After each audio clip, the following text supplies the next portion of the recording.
Kemuncak Karnival Jom Heboh pastinya menjanjikan kemeriahan buat warga Borneo.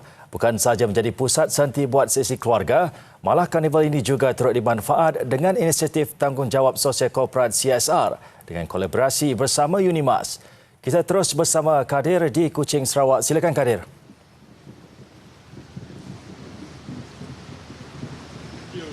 Baik, terima kasih Anas di Sri Pentas. Di mana yang Anas katakan tadi itu benar, sambil kita berhibur, sambil kita menggalakkan orang ramai untuk berkunjung di Karnival Jom Heboh di dataran perayaan Petrajaya ini. Sebenarnya ini satu yang menarik, yang mana kolaborasi antara Media Prima dan juga pihak Unimas berkenaan dengan dua program CSR.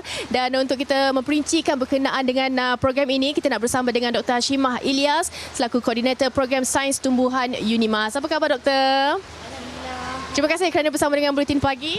Ya. Okey, Doktor, kita nak bertanyakan mengenai program CSR ini. Bagaimana Doktor melihatnya dan bagaimana sebenarnya pengunjung-pengunjung boleh bersama-sama dalam menggalakkan proses dan juga perjalanan program CSR ini?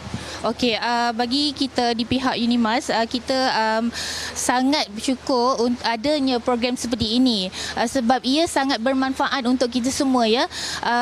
Actually kita ada aktiviti untuk tree planting. Sebenarnya program ini kita jalankan untuk program kita selama ini memang kita jalankan untuk setiap tahun ya, memang kita ada aktiviti untuk menanam pokok. Dan ini saya dimaklumkan bahawa dia adalah pertama kali kita bekerjasama Unimas dan Media Prima untuk adakan aktiviti CSR bersama Jom Heboh. So kita sangat bersyukurlah dengan adanya program ini. So kalau boleh kita nak promote berkenaan dengan aktiviti tree planting. Kalau boleh kita sarankan orang ramai yang mengunjungi Jom Heboh untuk datang bersama-sama menyahut seruan kerajaan untuk menghijaukan bumi dengan hanya menyumbang sebanyak RM20 untuk kita akan mengadakan aktiviti menanam pokok di kawasan kampus Unimas dan satu lagi di kawasan perumahan Sentubong.